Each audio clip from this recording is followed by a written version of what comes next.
جی وعلیکم السلام ورحمۃ اللہ وبرکاتہ۔ ایک بھائی کو پتہ چلا کہ 14 شعبان کو اس کو پتہ چلا ہے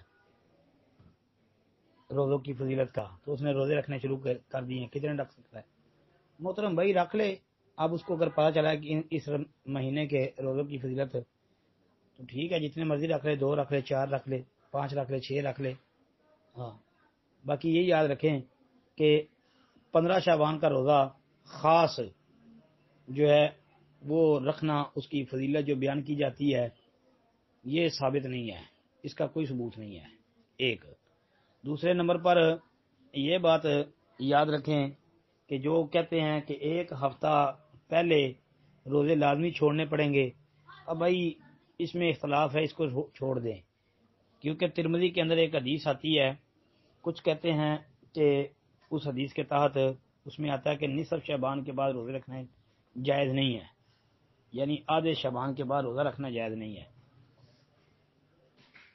تو لیکن اس روایت کے بارے میں اختلاف ہے۔ محققین جو موجودہ محققین ہیں، یعنی جو اب موجود ہیں یا کچھ عرصہ پہلے فوت ہو گئے، مطلب شیخ البانی وغیرہ، وہ تو کہتے ہیں کہ روایت ثابت ہے، لیکن جو کبار محدثین ائمہ ہیں ان میں سے بعض ائمہ محدثین وہ کہتے ہیں کہ روایت منکر ہے، ثابت نہیں ہے۔ تو بھائی ہماری تحقیق میں 15 شعبان کے بعد بھی روزے اگر کوئی رکھ سکتا ہے، رکھنا چاہتا ہے تو رکھ لے۔ مطلب اس طرح سمجھ لیں کہ ایک آدمی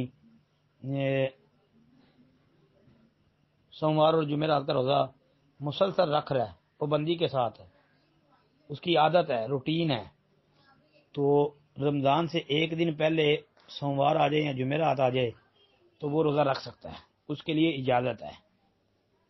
تو اسی طرح جو ہے اگر کسی کے رمضان کے روزے رہتے ہیں اور ابھی وہ رکھ رہا ہے اور 15 شعبان کے بعد بھی اگر وہ کچھ روزے ان میں سے رکھے تو رکھ سکتا ہے، یہ بھی جائز ہے۔